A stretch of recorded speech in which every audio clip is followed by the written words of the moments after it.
I'm sure that you've seen my son walk around with an iPad while he's giving you the message. It's where he keeps his notes. I'm old school. I use paper notes. And my paper notes right now are sitting on my kitchen counter. So I'm going to be doing this from memory. I want it duly noted that I'm coming up on 76 years old now, so this may not be the best idea I've ever had. I'd love to take credit for this story, but this was originally told to me by a man named Garrison Keillor. Somebody's heard of him before. For those of you who know who Garrison Keillor is, you have a little idea of what to expect. And he told me the Christmas decorations went up there on a Tuesday.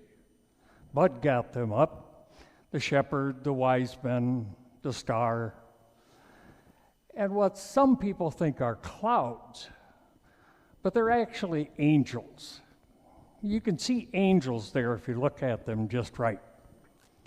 Made by old high school shop classes. Now, these decorations go back to my high school days.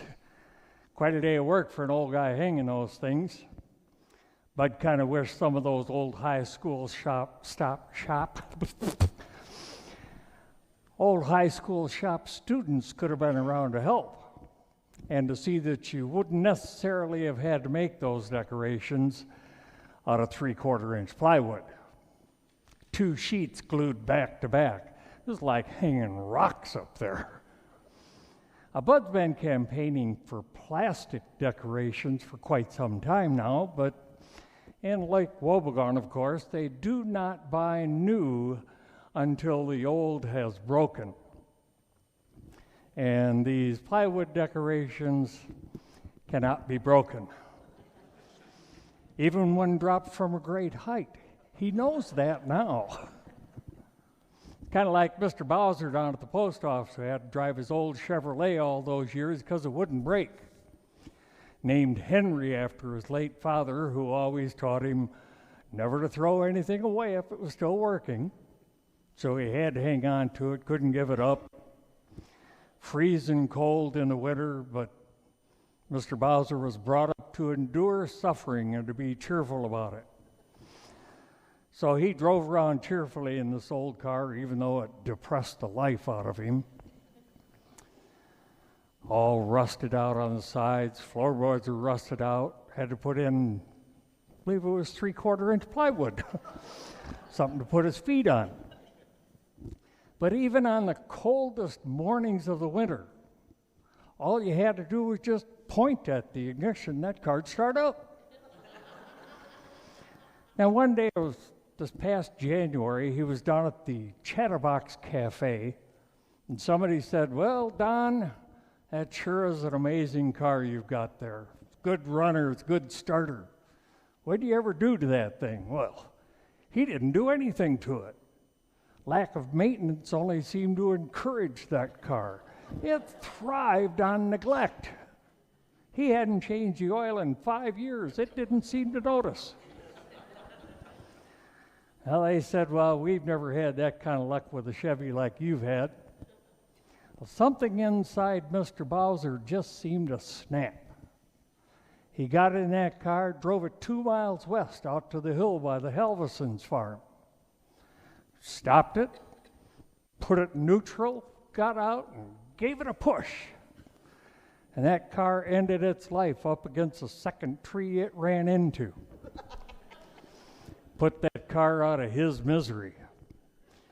Was a happy man, walked 2 miles back to town. Now he has a new car, new Chevrolet, named Betty. He's had some problems with it. It doesn't always start, but when it does start, the heater is real good. Better than that, it still has that new car smell to it in the upholstery. And you get a fresh feeling whenever you sit in it. And I think that's all he really wanted, was something new, something fresh. which is kind of a Christmas feeling in a way when you think of it. Those of us who celebrate Christmas know that at this time of year we're looking for something new, some fresh start, something to touch us, something like joy and wonder. And if it doesn't, it can be a very depressing time of year. It's like going to the dance and finding out that you're the only single person there. Or going to the church supper and finding out after you've arrived that the invite said potluck. A through K bring a hot dish. L through R bring a salad. S through Z bring dessert. Or sometimes W through Z if they're trying to lose weight. And there you are, Mr. B. Mr. B for blue without a hot dish to your name. Just kind of a thin, wan smile getting thinner by the moment. Well, Pastor Inkvist was feeling kind of blue about Christmas, has been all week, being in the vortex of it there at Lake Wobegon United Methodist Church, which is why he gave his fairly surprising sermon this past Sunday.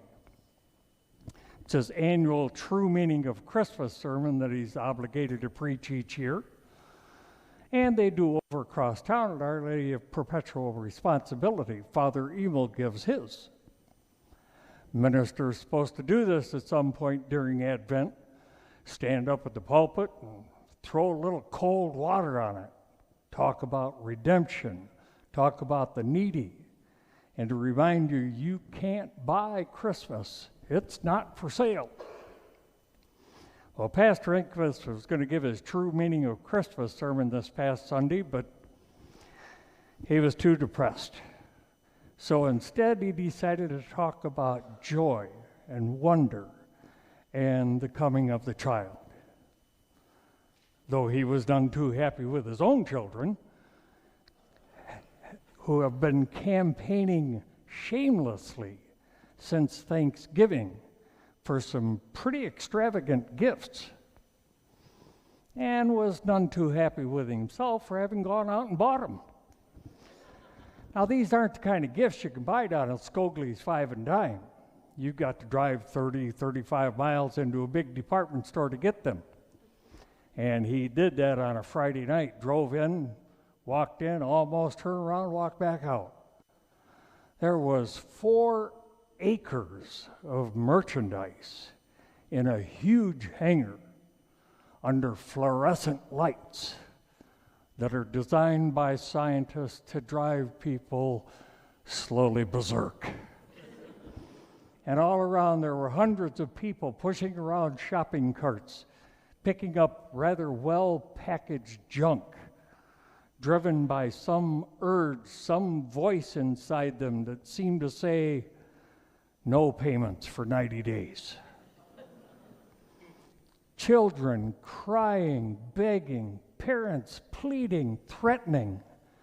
Sales clerks looked like they were in the 8th round of a badly mismatched fight with bad headaches, just looking for a place to fall. Well, Pastor Inkvist got the stuff fast, but he had to spend a half hour in the checkout line under those lights, mysterious, deadly rays passing through his body. And it was a long drive home in the dark to think about it and to think, why, for Christmas, am I buying a video game called Annihilation? What's wrong? Who's running Christmas? He got home Friday night. Saturday morning, he got up and he nailed this sermon together. And that Sunday morning, he stood up in the pulpit decorated with red and green construction paper chains made by the Sunday school classes, alongside the Advent candle on their ring in a sanctuary that smelled of pine boughs. And he gave his True Meaning of Christmas sermon, and he stared them down. And he said, the true and only purpose of Christmas is redemption. And if it didn't fulfill that purpose, then we ought to throw the whole thing out, whether it's still running or not. That was it. That was the beginning, the middle, and the end. That was it. And he read it off a page in a very emphatic voice. And when he paused for a moment to collect his thoughts, he heard the sound of a child crying.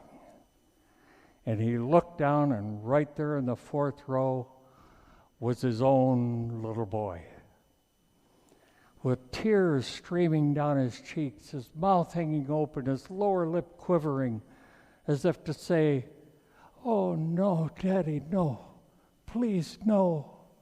I'll be good. I promise."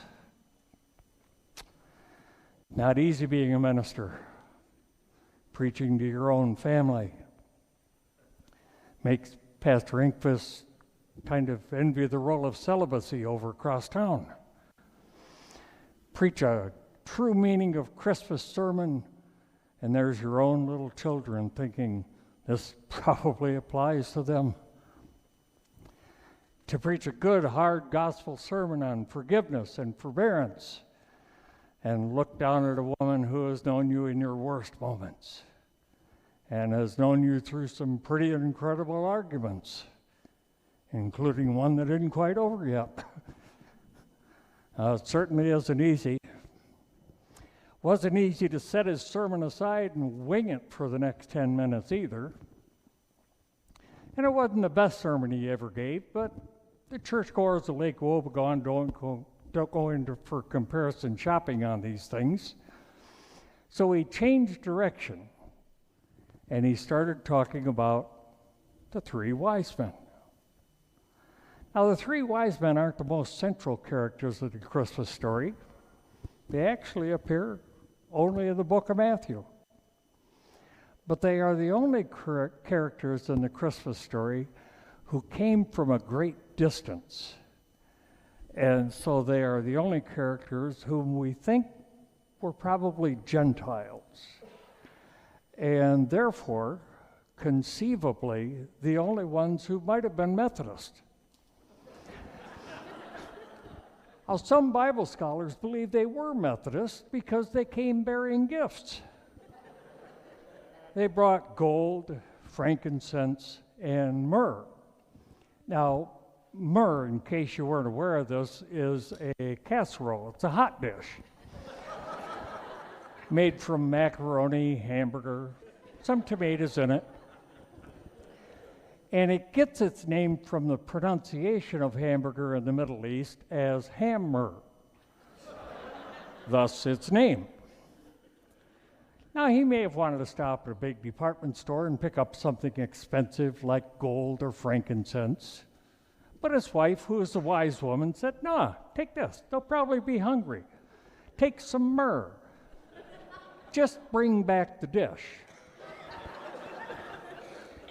So we think they may have been our guys, well, at least one of them. Now, they came from a great distance following a star, which for wise men wasn't really very bright when you think of it, because the sense of direction you get from a star is going to be a little bit general. And which stable the star is right over kind of depends on where you're standing at the moment. So these guys were navigating on faith. They took a long journey based on less hard information than what we'd like today. But they came through, and they found the Christ child. And so may we. Though it may be even more of an adventure for us today than it was for them back then, because there's so much artificial light and so much reflected light that it may be hard to find a star in the night sky, even a very bright one. But it can be found, and it can be followed. We can find it. There is hope for us. Amen.